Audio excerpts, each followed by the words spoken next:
Good morning. Welcome to our workshop and meeting of August 25th, 2026. September's right around the corner. Labor Day's a couple of weeks away. We've got fall activities. The weather is not there yet, but hopefully it will be soon.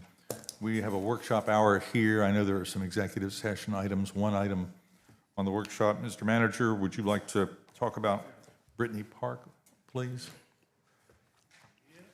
And are there Brittany Park people in the room?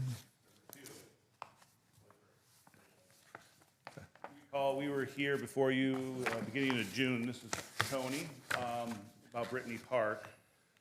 Real quick, the first part of Brittany Park in the yellow is a city road. The second half, I think there's a, doesn't work. That's not yellow is where Tony and these folks live in Carriage Home HOA. That is not a city road. We talked about the history of how this became back in 2004, annexation, and how it got before us. And since then, we've been trying to, I think council's conversation back in June was to see if there's a compromise, to try to figure out how to do this. And that's, we'll fast forward through all this. And what Tony and we've discussed is a maintenance agreement, where Tony and the Carriage Homes HOA will pave St. Thomas Circle, the part that is in the red here, just the road itself, not the finger roads, that the HOA would pave the roads. They have a quote from King Asphalt for about $46,000 to $50,000, and we would enter into a maintenance agreement with them. The maintenance agreement would be the city would take the maintenance of the road from back of curb to back of curb, and that is it. The finger roads stay with the homeowners and the HOA, and that future paving and road repair would be on the responsibility of the city. We would need to memorialize this because we're not going to repave a road for another 15 to 20 years. So we've worked with the city attorney to come up with an agreement that we can put someplace where folks will be able, who are sitting around the dais and they're sitting in these chairs, and new homeowners will remember or somehow have something in the file saying, oh yeah, we have this agreement. And that is it in a nutshell of the proposal. Tony? Are any questions? I see Mike's looks on his face. There obviously would be alternatives. We won't go there yet, but there would be alternatives. Go back to 2004, 2005, because I think there was a sort of a commitment to do this, and then it didn't occur at the end of the day. Can you explain what actually transpired in 2004, 2005? The Planning Commission recommended denial of bringing the road into, or the annexation into the city limits because of the issue we just mentioned, the roads. City Council at the time voted to annex it and bring it in, and that created the confusion that sits here today, where the first half is public, the back half is private. Was there a commitment at any point to pave the roads? Was there discussion? I can't find any. We have not found any. But these definitely are city residents at the end of the day. They are. And we could make their life easier if we just paved the road and called it a day. It's a private road right now, but. Yeah. But then it's a private road. There's a lot of private roads in the city. I know there are. Would there be, does the road meet our requirements for right-of-way width and access? No. And yet we do service it with trash trucks daily and put out house fires and all those fun things. We do. So, As we do with other private roads. Council?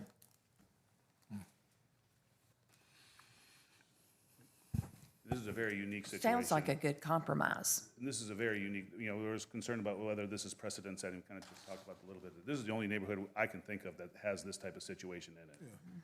Yeah. The rest of them are all private, and private is private. But this one is a very unique, it's all self-contained, one entrance on the Grissom Parkway, in and out.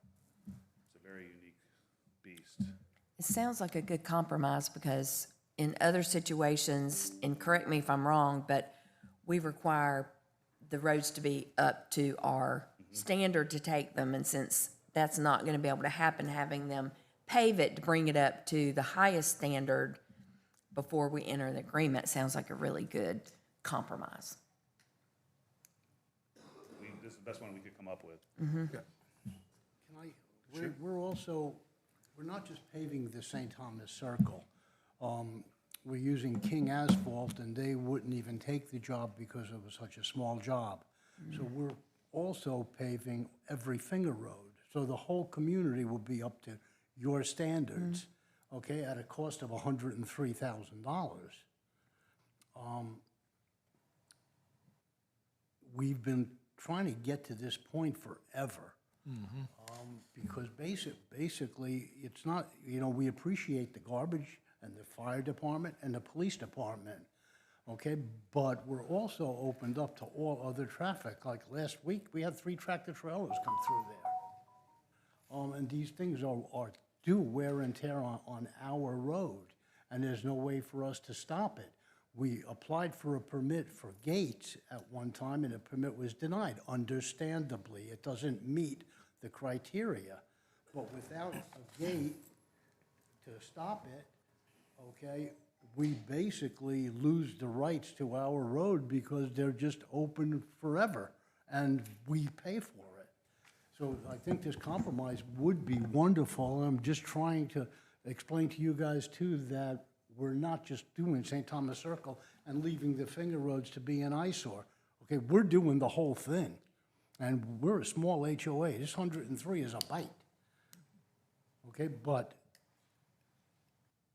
15 years from now, it will be worth it. It'll be worth it for the marketability of the homes. Okay, I'm not going to see it. Probably most of you guys aren't going to see it either. That's why it needs to be memorialized. It's a private road that functions as a public road. Yes, sir.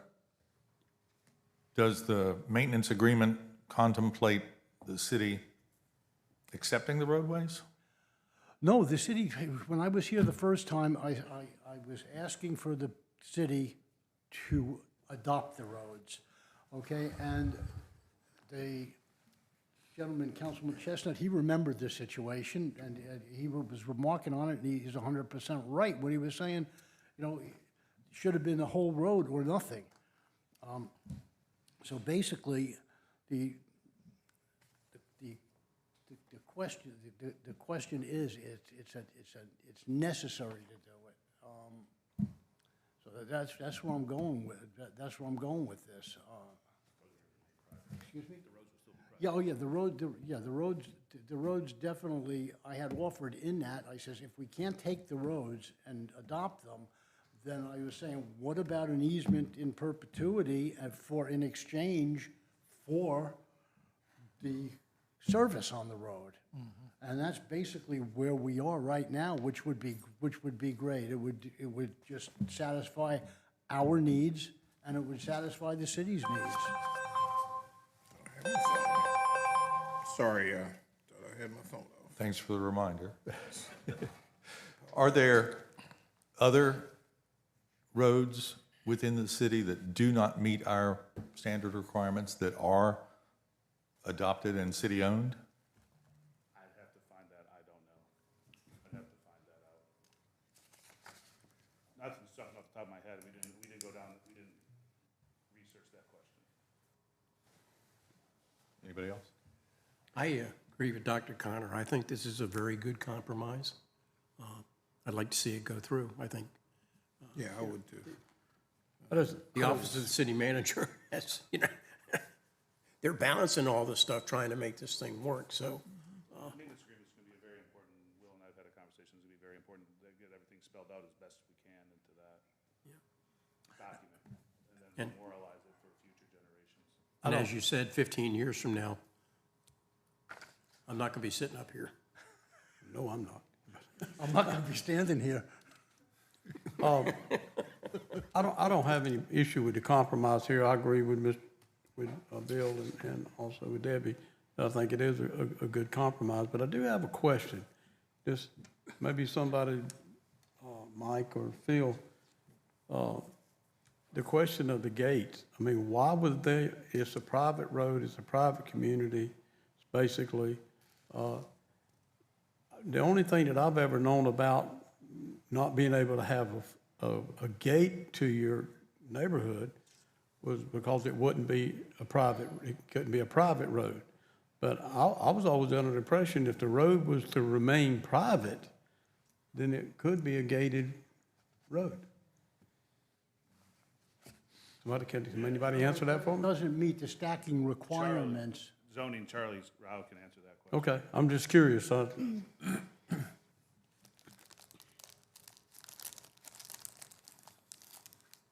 morning. Per code, city does not allow stacking in the right-of-way. So if they were to put a gate up, all the stacking would be in the public So right-of-way. it's not so much the gate, it's the stacking on Grissom. St. Thomas Circle.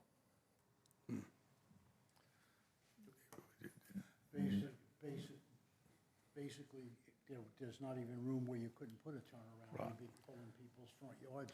Right, I get it. Basically, So that's the Okay. dilemma. 60 or 70% of this circle is public already, does meet our requirements, Yeah, and the other part doesn't. correct. I mean, paving it obviously would improve our trash service and fire protection access, all those fun things. I don't have any problem with the compromise either. I agree with everything that's been said up here on the dais. But I would be curious to know how many other neighborhoods are in the same situation. We can't find anyone like, another neighborhood like this. There's a lot of private roads, a lot of like cul-de-sacs, private roads, but the whole thing's private. This is a very unique, where the first half is public and the second part of it is private. I can't find, we've talked about it, we batted it around. There may be something out there. We don't know where it is, if it exists. Okay. That's why it makes this a very unique situation. If it was all private, we probably wouldn't be having this conversation. Right. There are reasonably new neighborhoods where the streets do meet our standards, and they haven't been deeded over to the city. Not yet, Yeah. some of them are coming. I know of one. Yeah. Anybody else? Let's make it happen. We'll start working towards a maintenance agreement, and I guess we'll need to bring that here, Will, at some point? Yes.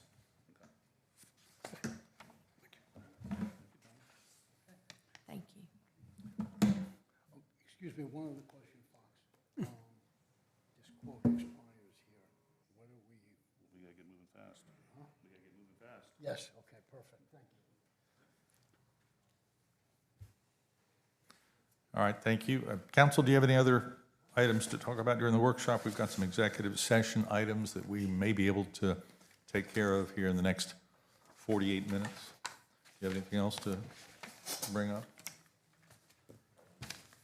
If you don't mind, we will do 4 executive session items. The following are invited to attend the entire discussion in addition to City Council: Fox Simons, Will Bryan, Josh Bruger, Michelle Schumpert, Marla Bell, Meredith Denary, and Amy Newshafer.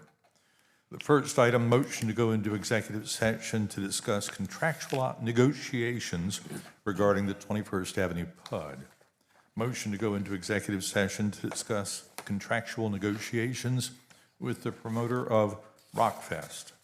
Motion to go into executive session to discuss contractual negotiations with DC Blocks regarding use of the public right-of-way. And finally, motion to go into executive session to receive legal advice relating to pending litigation involving the police department. Is there a motion to go into executive session for those 4 items? So move. Second. Mike and Debbie. All those in favor of going into executive session, please say aye. Aye. Any opposed? And we'll go into the back room, I believe. How's that? Jen? Yes, ma'am. Is my computer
Thank you for your patience. Thank you for your patience. We met in executive session to discuss the 4 items that you heard about. Is there a motion? We met in executive session, took no action. Is there a motion to come out of executive session? So moved. Second.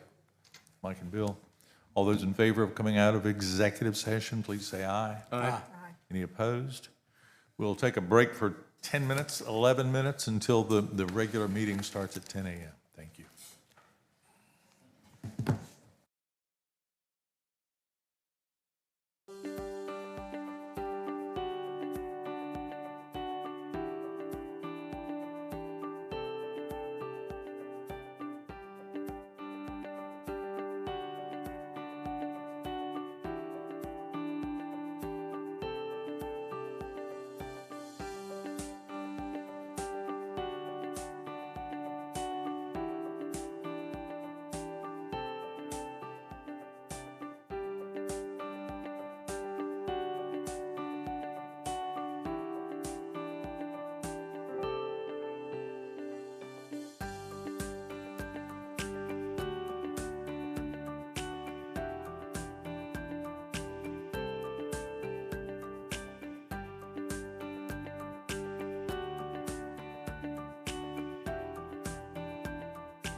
For those of you who grew up in North Carolina, it's 10 o'clock, park and shop time. So, anyway. Good morning. Welcome to our regular meeting of the Myrtle Beach City Council on Tuesday, August 25th, 2026. If you'll please rise for the invocation by Jackie Hatley and our Pledge of Allegiance. If you wish, you may join City Council in standing for a moment of solemn invocation. Almighty God, creator and sustainer of all that is or will ever be, accept our profound gratitude for this day and all of its blessings of life and freedom. We remember those who make a freedom possible and recognize it because of their sacrifice that our community can practice our shared and enduring values of varied expressions of faith, civic duty, and respect for all. We gather today to render our public service in a proper manner and perform our civic duties in good order. Therefore, we solemnly invoke divine wisdom and guidance in this day's meeting. Amen. Amen. I pledge allegiance to the flag of the United States of America and to the republic for which it stands, one nation, under God, indivisible, with liberty and justice for all.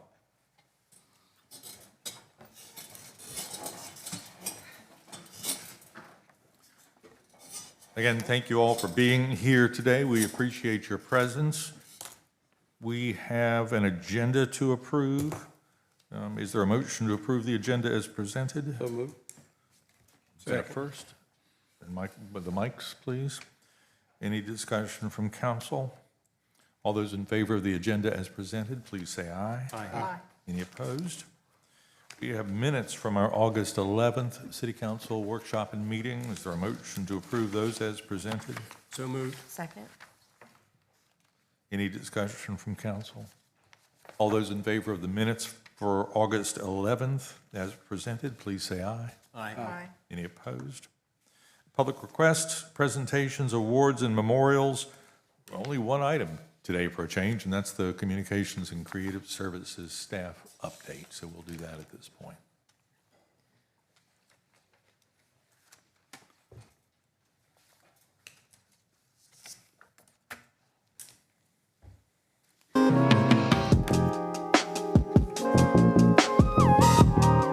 Hey City Council, Patrick Lloyd here with your communications update. Welcome to our incoming Police Chief, Fred Chambers. He joins us from Fairfax County, Virginia. His first day with the city is Monday, September 28th. Also, welcome to our new Assistant City Manager, Josh Kay. His first day has been moved up to Monday, August 31st. Hundreds of kids and parents came out to the annual Back to School book bag giveaway at Patrick Mobile Home Park to receive their free school supplies. The Neighborhood Services Department hosted the Back to School prayer walk. It turned into a prayer drive due to rain. There's a new crosswalk on 82nd Parkway. Public Works installed it at Nigel's Drive to improve pedestrian safety. Mark Park North is back open after crews closed it to install a new water fountain. They also fixed some drainage issues, so no more muddy paws for the pups. Pepper Gettings Recreation Center hosted the Kids Triathlon. 37 athletes competed in the event. If you're a poet and you know it, there's still time to apply to be the city's next poet laureate. You can find the application on cityofmyrtlebeach.com. Public Works plans to begin taking down the 130 military banners on Harrelson Boulevard and Robert Grissom Parkway this week. Look for applications for the next round to open in January. Looking ahead, the fastest woman in the world, Melissa Jefferson Wooden, is returning to Myrtle Beach for the annual Kids Track and Field Clinic Saturday, September 26th. There are still spots available. Check the Myrtle Beach City Government Facebook page for the link to register. International Overdose Awareness Day is August 31st. The fire department's opioid response team is hosting an event from 5:30 to 7:30 that evening to offer resources to those affected by substance use. It takes place at Chapin Park. The Waves of Praise Gospel Fest is coming back September 3rd through the 5th at the Pavilion Place. And September 7th is Labor Day and a city holiday. No changes to solid waste pickup that week. That's all for now. Hope you have a great rest of your week. Thank you very much. Up next are non-agenda items from the public. And the Patricks are in the house. I don't know whether you've signed up to speak today or not. Madam Clerk? David Ballard.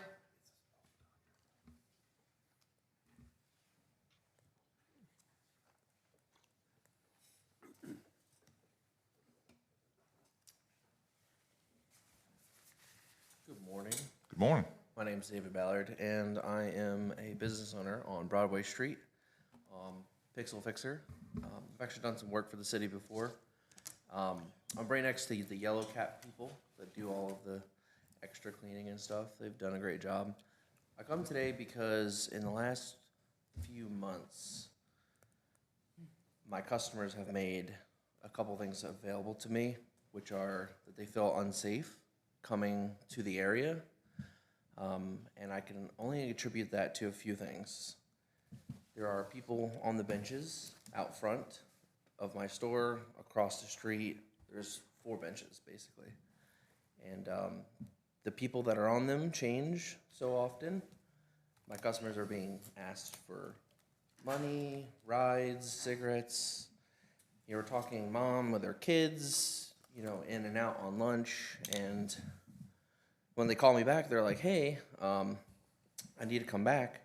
But there's, you know, last time I was there, I was stopped as I left your store, like, hey, stop real quick.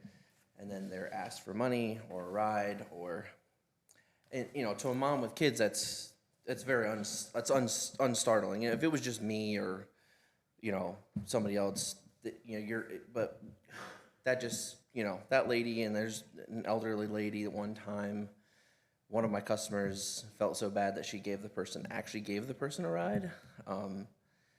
So these are kind of the same people that are doing these things, but it does change. But just, you know, I come today to just speak for my customers, and they're not feeling safe because the whole area has improved, and every day I advocate for my area that I am directly in to tell people like, hey, you know, the city has done a great job, things have improved. I've been here 6 years, we've never had any issues. Like, it's gotten better. Like, come on down, like come see the area. We have new restaurants, like it's greatly improved. And then when they get there and they have that experience, it's like I everything I've said is just gone out the window, and because now they've experienced it for themselves. And I don't want that to be the experience, you know. Like, I invested in the idea of being in downtown 6 years ago because I saw the plans that came out, and I was like, I really want to be a part of this. So I've put money back into my building and signed a long-term lease. You know, I want to be there, and I want to see the city plans come to fruition and actually the area get better. But there's definitely some things that need to be addressed. I'm not saying anything bad about anybody. I can only speak for my customers. I'm only there from 10 to 6. I don't know what happens before or what happens after. But you guys have done a great job, you know, all things aside, looking at the bigger picture. Really, I am very excited as a business owner to see the improvements that are coming. I know a lot of people would say nothing's happened, but I've seen it, you know. I can see it happening. So just thank you all. And nice to meet you. I've never been to a meeting like this before. I'm not very political, and I don't usually get involved in things that go on. You guys do a good job without being policed. So to get me out here, my wife would say, probably means a little bit because I'm not one to get up and make a voice for something. But, you know, other than that, that's pretty much all I have to say about that. Thank you. Thanks, David. Thank you, Dave. Jennifer? Diana Fryer.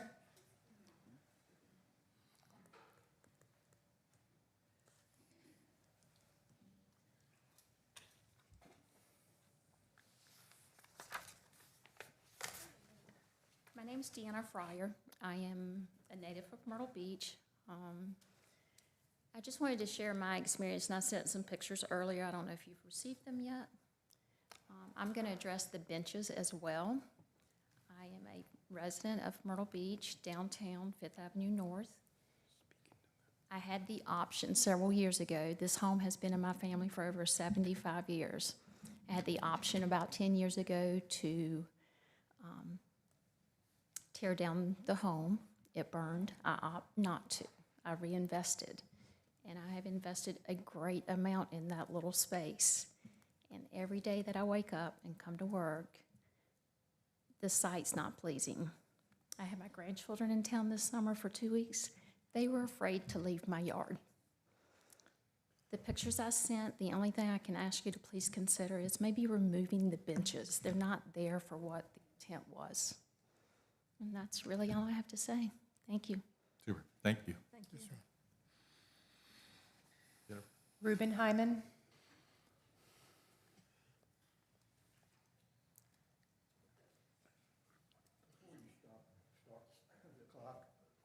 I want to commend Mr. Fox Simons and the city on the new police chief that we have selected. I went to the meet and talked with each and every one of the candidates. There were some good candidates, but I think he made the right choice in selecting Mr. Chambers as our new chief. Thank you very much on that. What I'm here for is two things on the hospitality. One, I think that we need to address it. I know it's on your minds that we need to address the hospitality portion that goes to the property tax of the people who have property here in Myrtle Beach. And last year we had to take money from the city budget to contribute to some of that because of the hospitality tax had gone down. And it will go down again this year. And so we're gonna have to try to address how we're gonna do that. And so that our own property taxes will not continue to go up. The other thing on the hospitality tax is that I think you have some control on saying what the money is spent as far as advertising by the chamber, at least know of it if you don't have a say-so. But we need to bring back the families, and one of the great things that we can do right now as far as using that money for tourism, to bring the tourism back up so the hospitality will come back up, is to emphasize Family Kingdom as a great family place for families to come down and be tourists. And I hope you will take that in consideration. And next time we'll talk about a topic that you know that I want to talk about. Thank you. Thank you, Ruben. We did address the property tax credit so that we're not borrowing from Peter to pay Paul. The city also has been having conversations with the Chamber of Commerce about the overall tourism development fee, and hopefully there'll be some positive news on that before too long. So, Jennifer? Cecil Patrick and family.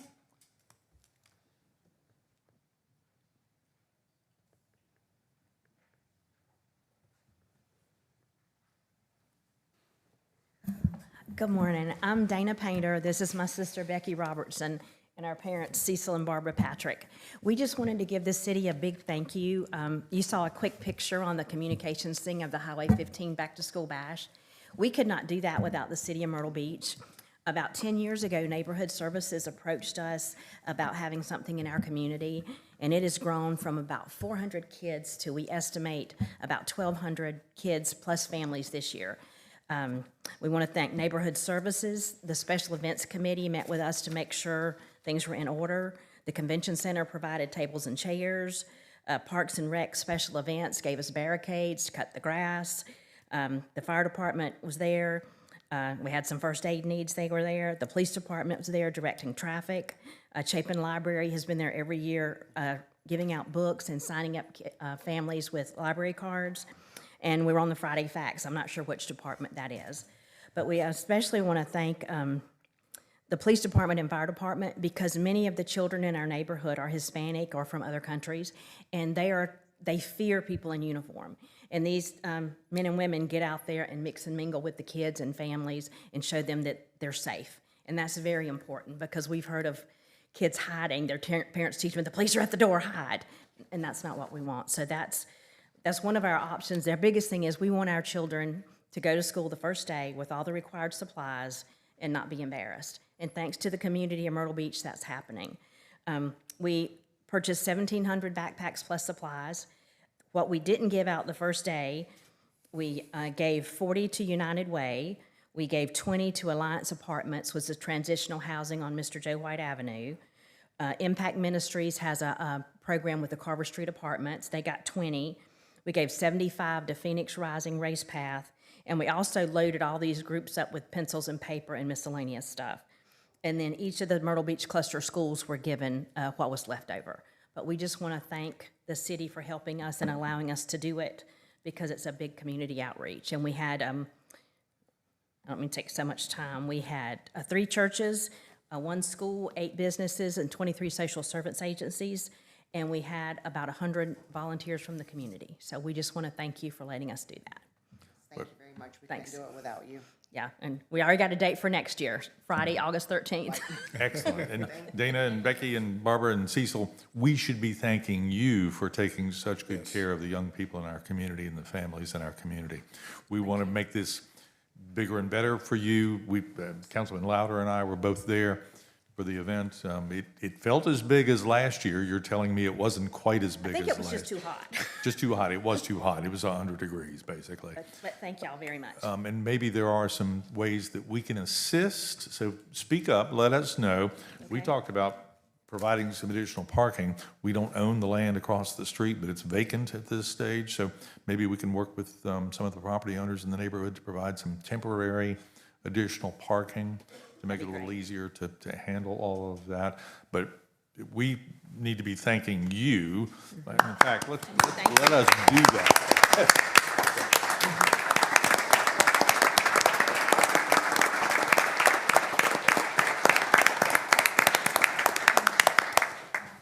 Council, while they're still here, I'd just like to say,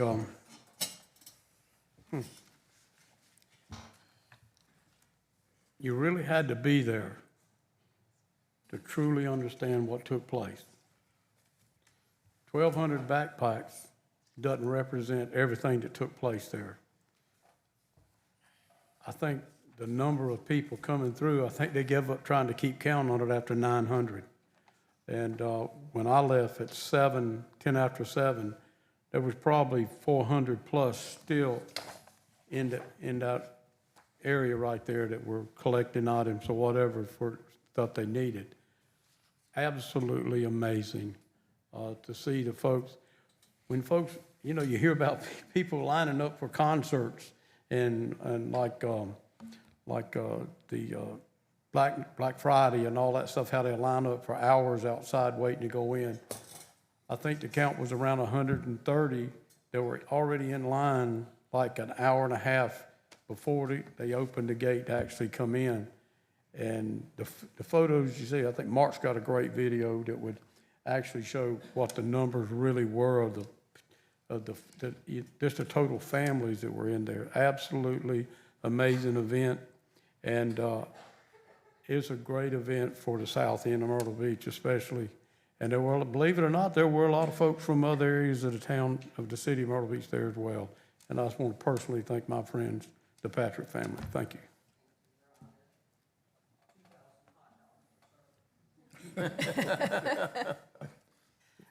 Mayor, may I make a suggestion? Perhaps we need to put something in place and do a proclamation to the Patrick family for all their, all that y'all have given to our community over the years, not just the backpacks, but other stuff. We really appreciate you. thank you. Thank you. We can certainly do that. And again, speak up, let us know what it is that you need to make that event bigger and better and more successful, please. So, thank you for coming today. Yes. Anybody else? Super. Thank you, Jennifer. Cassandra Dixon.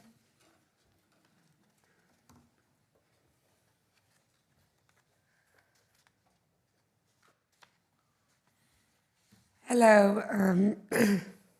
So this is the first time I've ever done anything like this. So my name is Cassandra Dixon. I live in Myrtle Beach, South Carolina. I am actually homeless, but looking at me, you wouldn't think that I was. All right. So there is good apples and there's bad apples. All right, I understand that where everybody else is coming from, because I mean, I look around and I see trash everywhere. So I know there's a lot of bad apples, and then Chamberlain Park, for example, I go and I'm like, y'all don't do that stuff, you know? They be smoking, drugs and stuff at that park, and I'm like, there's children playing, but me and my husband, we just hit some hard times, and it's hard to find anywhere to sleep, to be safe at night. But I am here today because I would like to talk about homelessness and what the council can do to help families and individuals in our community are struggling with basic shelter, mental health care, restroom access, places to sleep at night, and transportation. Homelessness affects everyone, and the current resources is not enough. I asked the council to find more daytime cooling and warming centers, partner with mental and physical health groups, and invest in emergency shelter or motel hotel vouchers so the homeless can have somewhere to sleep at night and take a shower, so it will be easier to get a job. We have the resources and the compassion to do better. Thank you for your time and dedication to our city. Thank you, Cassandra, for being here today. The demand far exceeds the supply. We know that. The economy shifted dramatically during COVID and post-COVID. Rents doubled. As we've talked about today, the tourism economy isn't as strong as it once was, and we're working to keep that alive. We have a meeting tomorrow, in fact, with Horry County, the other jurisdictions in the area, to talk about that sort of low entry barrier shelter, that emergency shelter that would provide services to folks who just find themselves homeless at the end of the day. The prevailing thought is we don't want to sustain people in a homeless condition, that the sooner you can provide assistance, the sooner people will recover and get back to stability. So if you can provide assistance in the first 2 or 3 weeks, maybe they're homeless for 3 or 4 months. If you don't provide assistance, maybe they're homeless for 2 or 3 or 4 years, and that's not a solution. So we're aware very much that more people need services than are services available at this point. So we're working to Well, I'm willing that. to help with anything that y'all need help with to make this city better. To try and get the people off of drugs. Even those who don't want to get off of it, I think that there needs to be a way to, like, the responders or whatever, to, if you see something, get them up and, like, take them to a rehab. I mean, that's what happened to me. I was made to, I am now 6 months sober. But it was, so, yeah. Thank you. Congratulations for being 6 months sober. Thank you. Jennifer? Dana West.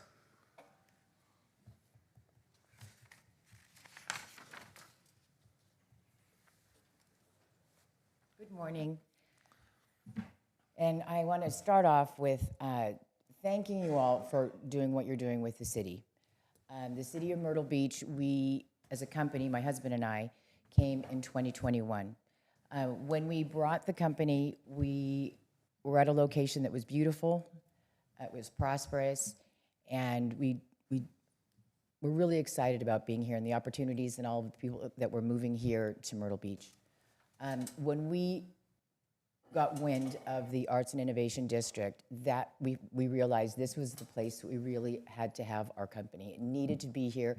The foresight was just amazing in what your plans are and doing with the museum and just everything about it is just absolutely incredible.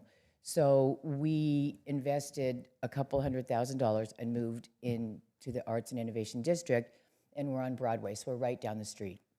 So we have a beautiful showroom, and we're very, very proud. And it was an amazing move. It was amazing for us to be where we are. So we're very grateful. I know the homeless situation and everything is so hard. And what solutions do we have? What are we going to do? I don't know. What I do know is that obviously the city is paying millions and millions of dollars and investing all of this money into making this place just even more incredible than it is. There's some bad raps that have taken, that people know about the city, and it is getting better, and it's getting cleaned up, and things are moving, and we understand it's a process, and it's a long process of building and construction and the roads and all of that. And in our business, Milano Kitchen and Bath is the type of business that you definitely want in the Arts and Innovation District. As the gentleman prior, his business is here, and I'm sure it's a wonderful business. So you want strong, good businesses that are going to be in Myrtle Beach, that are going to really take it to the next level and make Myrtle Beach just be bigger and better in 5 and 10, 15, 20, 50, 100 years from now. The problem is, though, and I'm being very sincere and very honest, is that we are being very affected with my clients, our clients, not being able to feel comfortable and safe in coming into the showroom. And I understand, and I would wish I could have a blink and something snap my fingers to have a solution of what to do. I don't know what to do. But it's very, very, very hard. As far as construction goes, we can deal with it. We can deal with it, it's like I'm guiding people through and getting to our showroom. It's okay. But when they're frightened to come into the showroom and it deters them, it's really, really, really hard. And I don't know if we're going to be able to survive. I will help do whatever to brainstorm, to do whatever with all of you, any of you, individually or as a group, of a solution or something that we can come up with where, and it's not just my business. All on Broadway, there's a new business, there's a husband and wife, and they're just amazing. And they're opening up a gallery. And it's a great idea where we'll have individual artists, which will have their little sections in this beautiful, area, or the beautiful showroom, or gallery, excuse me. And so 2 clients that I know right off the bat heard about their place, talked to Ashley over the phone, were so excited about the concept of coming in and having their own spot. Another gal she's got a high-end jewelry business, et cetera, et cetera. These 2 people in the past week backed out when they found out where it was. They said they can't. The lady that just backed out the other day said that she's going to deal with a lot of children and parents that are going to come in, and she's got very high-end jewelry, and there's been so much that's going on that she canceled the potential contract. The one before that also did that. So it's not just us. And in order for this district to really, really succeed, you need good, strong, healthy businesses to really make it work. And we need help. I need to figure out something. I mean, we literally relocated from Florida to come here in 2021 to make a difference. And we have great clients, and I'm so proud of them. I'm so proud of the work that we do. But in the move, I don't want to say we made a mistake, because we did not make a mistake, but I want to figure out something that we can figure out together to make it work for all of us. There's a lot of money invested, and I don't think my money or our business, my husband's and my business, shutting down is going to help. Or the new business that just came in that's not even going to get to open. I mean, it's tearful. And the whole situation is tearful, but I appreciate what's being done so far, and that's why we're here. But I really, really, really am willing 150,000% to help and do whatever I can to make it better for all of us. Thank you, Dana. I did attend the grand opening that you had the other week. This business is at the end of the street that City Hall is on, the end of the block that City Hall is on, so it's right down the street. It was very nice to see you. Thank you. Thank you very much. Jennifer? That's it. Thank you. Moving on to the consent agenda this morning. We have one item on the consent agenda. Fox? Yes, good morning. For your consideration, there is one item under the consent agenda, resolution 2026-13 to accept the dedication of a certain roadway known as Bermuda Way North, right-of-way located within the park at 48th North Development. This is the neighborhood that the city annexed a few meetings ago, and this is just accepting the roadway. Super. Council, any discussion? Is there a motion to approve the consent agenda? So moved. Any discussion? All those in favor of the consent agenda as presented, please say aye. Aye. Any opposed? Thank you. Moving on to the regular agenda. Jennifer, first reading of ordinance 26-52. First reading of ordinance 2026-52 to amend section 12-181C of the City of Myrtle Beach Code of Ordinances relating to parking of mopeds, golf carts, LSVs, and scooters. Good morning, Mayor and Council. Before you is an ordinance to adjust, really addresses golf carts anywhere where there's signage that permits them to park, because currently the ordinance only allows them to park in designated parking places. And this will fix what we've been talking about over the last month or two. And essentially, it's actually a pretty simple change. It will allow them to park anywhere where there's signage that permits them to park. And if you want, I can go through. I know there's been some discussion in the community, both at the last council meeting as well as a beach advisory, and so I can talk through some of the changes if you would like real quick. One of the big concerns I think you all have heard and I have heard is the number of parking places at some of the beach accesses. I think we probably set ourselves up for some of this because we were trying to maximize the space, and so when we brought the numbers forward, that was in an ideal world if everybody parked exactly like they should have with the ideal space between. And so when people saw the 35, they got a little bit scared of the number of golf carts that would park, when in reality, we might have gotten close to that, but it probably would have been challenging to ever actually get to that. One of the other things I heard from somebody was, you're going to allow 35 golf carts to park there, and I've never seen more than 15 there. I don't think it's all of a sudden going to make 35 there just because we allow 35, and 15 is all you have ever seen. That's probably what's going to show up. And some of the feedback that I've gotten from each of you is to try to see if we could reduce some of the numbers at some of the locations where it was 35, 30, some of those. And so I have worked through with Brian Schmidt to try to bring down some of those numbers. I know in a conversation with one of you, one of the locations we were parking on both sides of the sidewalk that goes to the beach access. We're going to reduce that and just park on one of the sides. And so you can see the numbers that are up here. We've gone from 35 at some of them down to 20. And so that's the reduction. And like this one right here, we're proposing to go on both sides. This is just an example. We're only going to go on one side. And so in the picture here, at 66, we're going to go on the left and the right. We're just going to go on the left side now if you're facing the beach to try to reduce some of the parking. And then this one, for example, I don't have a pointer, but instead of allowing folks to go all the way to the end, we could put a barrier there to the end. It's parallel to the beach, and that would prevent as many golf carts from parking in the area. So those are some of the proposals to try to meet in the middle, because that's one of the things that I heard consistently from some of the residents at the meeting at Beach Advisory was the number. And so we've tried to compromise and bring the numbers down. Thank you. This 65th, is that the one where the tree was removed and there's, I forget what the conversation was. Can you help me? Yes. I have not been able to figure out what happened. She reports that there was a tree that sounds like it was right on the edge. She says it was hers. Sounds like maybe our staff took it out. I'm not sure of that. And part of the problem on that one is there is currently no physical barrier between the city right-of-way or the city easement and her property. And so I think when it would get crowded, they would start easing over into her side of it. And so as part of this proposal would be putting a physical barrier there to keep them off of the resident's property. At the end of the day, with some reasonableness applied, we're still ending up with more parking spaces for golf carts? Correct. Back to the first slide. Maybe. They can take me back to the first slide that's got the chart on it. There it is.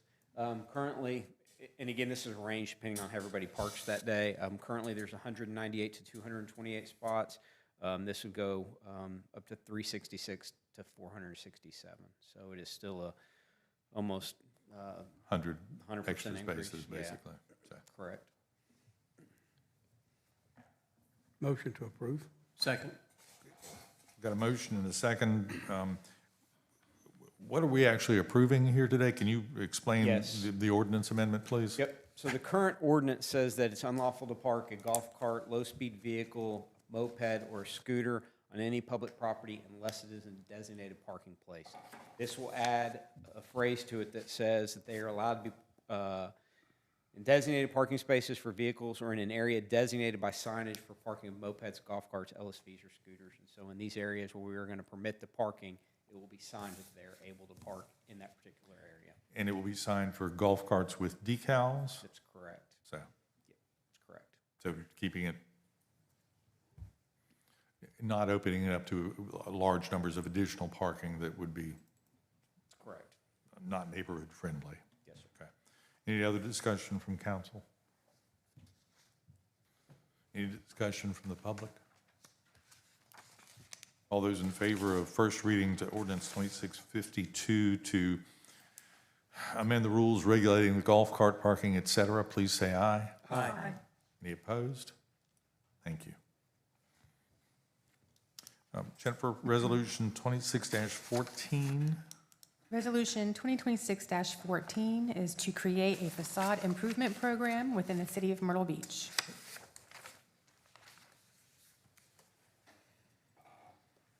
Morning, Mayor, morning, council. So since our June workshop a couple months ago, we have taken council feedback relevant to these two incentives that were proposed, dotted our i's, crossed our t's, starting off with the Myrtle Beach Facade Improvement Program. This is a citywide incentive. Quick refresher, it's a 50% reimbursement up to $10,000 of the total project cost. We have allocated funds of $150,000. I've received many calls on both incentive proposals thus far, so it seems that the business community is excited and ready to get these rolling. We have reviewed both programs with 8 different departments, so taking your feedback, we're ready to roll for a September 1st release. Council? Motion to approve. Second. Any discussion? I think this is, Go ahead. Sorry. I just think this is gonna be great and, hopefully offer some incentives for some businesses to, move forward and improve. And, it's gonna make the whole area whole city look a whole lot better, I hope. This is good. Yeah. It's citywide. The facade program is citywide. Citywide. Have we developed an application process? We have an application process. We will have this all over our website, apply to. It'll be simple, straightforward, and program guide, all of that information will be available online. We've already set up correspondence with Communications and Creative Services to make sure that if this is approved, that we get it out to the community efficiently and in time to start on September 1. And this would be a one-year trial period because we've appropriated money for 1 year at this point? Both program proposals will be a one-year pilot, yes, sir. Or until the money runs out. Or until the money runs out. Well, you can come back and say it was so successful that we need to find some additional money for it. That's the too. goal, So right there. That'd be a good problem to have. Yeah. So, all right, all those in favor of resolution 26-14 to create the facade, I'm sorry, public discussion, any comments from the public? Thank you. It occurred to me just as you were waving, Alex. Again, I think it's a good idea. I just want to know, is there any collaboration with code enforcement or anything? Maybe like when the staff goes through and does the approval of the applications, if somebody's had some code violations, they would get a priority or something? Has that been considered as part of the program? That's all I'm asking. Great idea. That's a good question. It is a great question, and the short answer is yes. So we have created an evaluation team consisting of planning and zoning, code enforcement, economic development, communications and creative services, I think I might be leaving, and construction services. So really, all departments that would be involved in the process as it stands will be involved in this as well. I think when we discussed this the last time, there was some talk, a question about whether we're necessarily providing funding for the front facade. There could be other facades, and I think of Ocean Boulevard with the rear of the buildings that face on Chester, or Withers rather, that those facades definitely could stand some improvement at the end of the day. That's exactly right. So more often than not, the facade is the front of the building, but in reality, it's public facing. So if that building is public facing in the back, then that would apply. Okay, super, thank you. Any other comments from the public? All those in favor of 26-14 as presented, please say aye. Aye. Great, and it'll start September 1st. Any opposed? It'll start September 1? Yes, sir. Great, thank you. And you're here for the next one, Jennifer? Resolution 2026-15 to create a vacant storefront incentive program. That's right. So same premise, different parameters. Gotten phone calls expressing interest in this one as well. It's much more limited. We're targeting the Art and C7 zoning districts for this pilot program. This is to a reimbursement-based incentive to encourage reuse of long-term vacant commercial buildings within the Art and C7 districts of Myrtle Beach. This will reward tenancy infill in the form of building permit fees, plan review fees, inspection fees, and business license fees. Up to what dollar amount? Business license fees up to $3,000. Okay. Is there a motion? Motion and a second over here with Mike. Any discussion from council? Good. This also is a one-year trial. Define vacant for us, please. We had that conversation at the Myrtle Beach Downtown Alliance Board the other day. So vacant means commercial floor area that is not occupied by an active commercial business or otherwise being lawfully utilized for its intended commercial purpose. So a building which is used for storage by the building owner for whatever purpose, literally the owner has a purpose for it, but it may not meet our overarching goals if such things exist, that it would be qualified, it would be called vacant under this definition. Did that make any sense? Yes, sir, that does. Anything where a resident, public facing cannot go in and buy a good or buy a service. I'm not sure that I'm on board with that definition of vacant, as we discussed at the MBDA meeting the other day, but this doesn't require anybody to convert a building from a non-public serving use to a public serving use, but it could encourage them to do that. This does not require anything, this simply empowers. And this is only for the Art and C7 zoning districts. Can you define those areas for me? C7, specifically Broadway Street, and the Arts and Innovation District right here. 10th Avenue, I believe, are the borders. Okay, thank you. Any other discussion from council? Any discussion from the public? Yes, sir.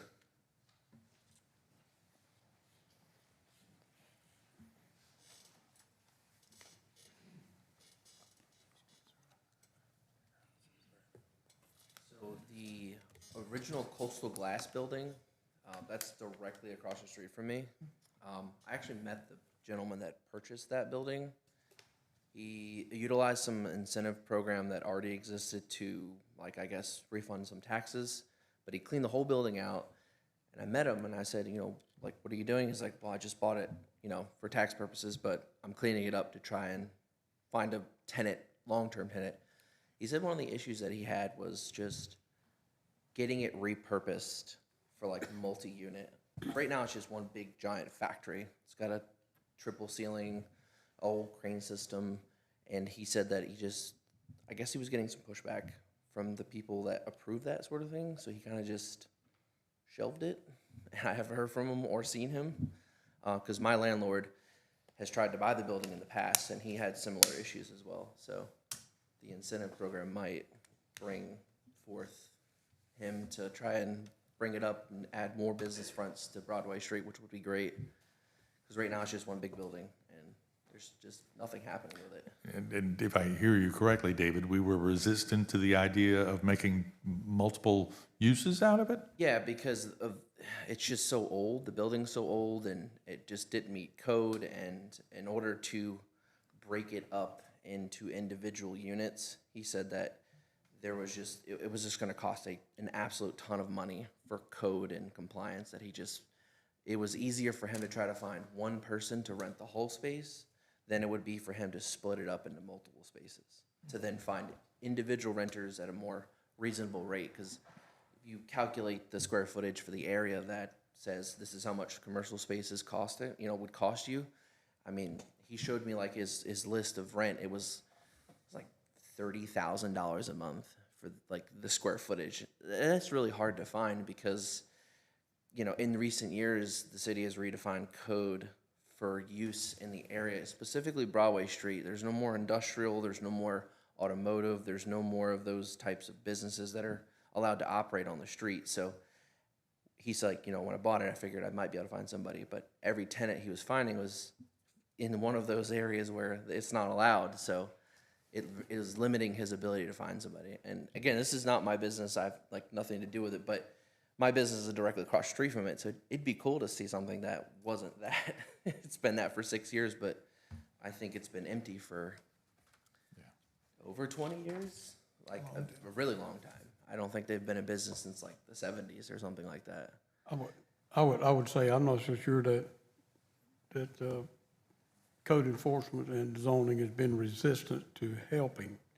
I think what you're explaining there is there's paths to take, but it's going to cost just to do that based on not just the city of Myrtle Beach's building code, but the South Carolina building code. I would think so. It's not really, I know we hear that all the time, and but I think in this case, it's not they're resisting to help do something. It's just a fact that because the building's been empty for so long, there's probably a lot of things in there that are not up to code, and you do anything inside that building, I believe it's 25%, I could be wrong, or more, then you have to bring that building up to the current building codes of today. Because at that time, it no longer belongs to be a non-conforming building. I think that's going to be what we're looking at, sir, or the property owner's looking at. Thank you, David. Appreciate that. Devin, do you have anything to add on coastal glass specifically? So that portion regarding planning and zoning is news to me. I'll go ahead and give Mr. Armstrong a call and let's get some clarification. Countering that, this is kind of that step in the right direction of getting there. He has pursued historical tax credits. Last I checked, we were still looking for some historical photos to back that up, and abandoned building tax credits. But this goes back to our June conversation about stacking incentives and the uses, right? So that's a conversation I'd be happy to have with Mr. Armstrong again, and let's see where he's at, and we'll get some clarification. In that block or in those blocks on Broadway, there are at least 2 other buildings, though, that are being reused, repurposed at this stage, correct? Yes. Yes. So, okay, great. Any other comments from the public? All those in favor of Resolution 2026-15 to create a vacant storefront incentive program, please say aye. Aye. Aye. Any opposed? Thank you, and that passes. Thank you. Madam Clerk, 26-86. Motion 2026-86 to reappoint 2 members to the Human Rights Commission. The chairman recommends to appoint Carrie Heiss, I'm not sure that's the correct pronunciation, Courtney Connor Douglas to fill the unexpired terms. They're not on the committee at this point, Jennifer, is No, that sir. correct? So those would be new folks to fill unexpired terms that would expire next February 22nd. Council, is there a motion? Motion to approve Carrie Heiss and Courtney Connor Douglas. Is there a second? Second. Councilman Chestnut. Any discussion from council?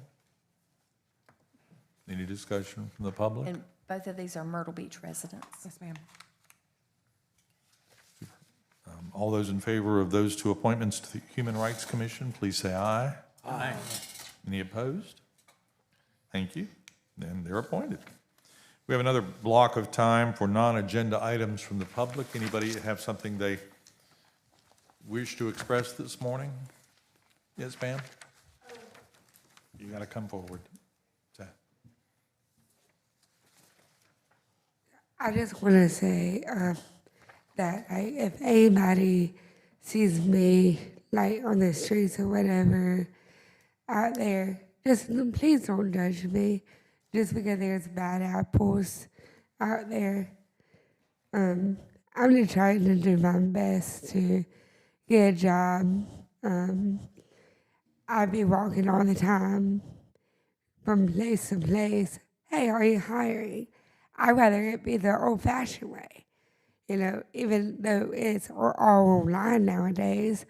But if you go up there to a job and let them know, hey, my name is Cassandra Dixon, and I am determined to work. I just think that there should be more jobs and more help for the ones that actually wants to help. The ones that don't want no help, just like if you go to a grocery store, buy a bag of apples. Half of the apples are good, the other half is bad. You don't throw away the whole bag of apples, do you? No, you just throw away the bad apples. So I just think that, the people that is doing wrong is the ones that really needs to be put somewhere else. Thank you, Cassandra. The city's stated goal is to provide help that is actually helpful. So that's where we're headed, to provide help that is helpful and not hurtful at the end of the day. So thank you for being here. Thank you. Anybody else? Communications from City Council and the City Manager. Council communications, anybody from council? I do have one quick question. So, especially downtown and everything, do we have any panhandling signs, and where may they be? Panhandling signs? Or do we? I don't think we have any panhandling signs. I'm not aware of any signs. We have regulations that prohibit aggressive panhandling that speak to the time and place and manner of panhandling. It is allowed in some places. It's not allowed in other places. Yeah, I mean, I'm just wondering if we need something on Broadway, maybe, I don't know. That be allowed? We allow that in Myrtle Beach? It's a First Amendment right. Mr. Attorney, I'll let you speak to that. I'm not an attorney, but there are places where you can ask where you may solicit legally, and then we have, again, time, manner, and place restrictions. If I recall, you can't solicit, panhandle, near a bank, automatic teller. You can't do it in a public parking lot.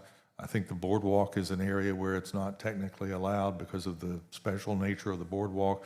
But if somebody's walking by you on a sidewalk, a general sidewalk that does not fall into one of those time, manner, or place restrictions, that asking for assistance is not prohibited at the end of the day.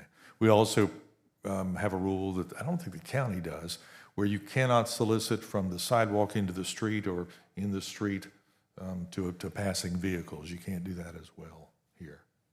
Well, hearing from our business owners on Broadway, I think we need to evaluate that situation. The benches, public safety can give some input into that to support those businesses. I pass on Broadway a lot because of where I live. And I think part of our problem on Broadway is it's not a vast number of people that are doing this, but we have, for lack of a better way to say this, we have people that actually live on Broadway on the park bench, on our benches. And I think we need to address, one time before we addressed sleeping in benches, in parks, and at picnic tables and stuff like that. I think this rises to the occasion now that I think we need to go back and readdress sleeping on a park bench at 10 o'clock at night till 8 o'clock or 9 o'clock in the morning. I think there are park regulations. I don't know that Broadway Street qualifies as a park at the end That's, of the day. well, it doesn't. I mean, let me just say this, as when this ordinance was passed, it's been a few years ago now.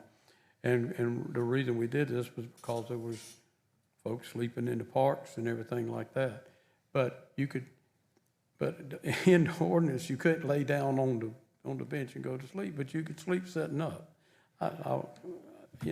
I'm subject to fall, if I was sitting in the park, I'm subject to fall asleep and take a little nap myself, but I'm not gonna be there sleeping overnight. And I'm not gonna have a shelter, almost a shelter built to sleep there on that bench at night. So I think we just have to reevaluate some of this. And I know I'm gonna get a lot of pushback on this, and I'm used to that. It'll be all right. But I get it. When people, just like the gentleman said, my wife, she goes go into someplace, and he said it. If it was me, it doesn't bother me. I'll walk right by it. But there are a lot of ladies and females that will be uncomfortable. There are a lot of senior citizens, male and female, that will be uncomfortable and may not even want to go in to a place of business like that. So I think this is something we definitely need to evaluate. I get it. I understand about homeless. Believe me, I do. But there comes a time we just have to make some changes. That may be a subject that we can bring back at a workshop and review what is currently in the law, because I'm not sure that everybody is aware of that. But I go to the post office, have a post office box. You can't solicit technically on the post office property. That's not allowed. It's a challenging thing to enforce. You can't solicit in a public shopping center, Walmart, and yet there are musicians who, in some locations, solicit and have tipped things out that would not be allowed under our code. We attended the Municipal Association meeting in Greenville earlier in the summer. The city of Greenville, much as we have people on staff who provide opioid interdiction efforts, the city in Greenville, in partnership with the private sector and the United Way there, have two or three people who provide that sort of interdiction with people who are unhoused, the homeless population, so that they, much like our opioid folks, respond to calls and provide assistance to the folks who are experiencing an overdose, or the EMS or our police department have to be there and Narcan them. We have 4 people, I think, on staff who respond in those instances and help. The city of Greenville, again, working with the private sector and the United Way, has 2 or 3 folks who go out and make contact with people who are homeless as soon as they're identified as being homeless, existing on Broadway Street, for example, and seek to provide some services. And one more time, we've got a meeting tomorrow to talk about a larger issue as well. So.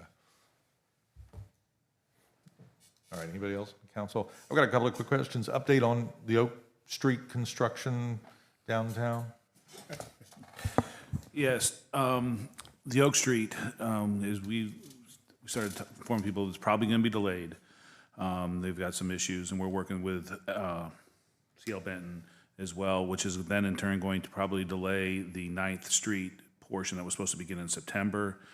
We're very well aware of the impact that construction will have on businesses, so we are working with the contractor and internally still having conversations about minimizing the impact of those businesses as best we can, but it will probably not start in September as originally scheduled.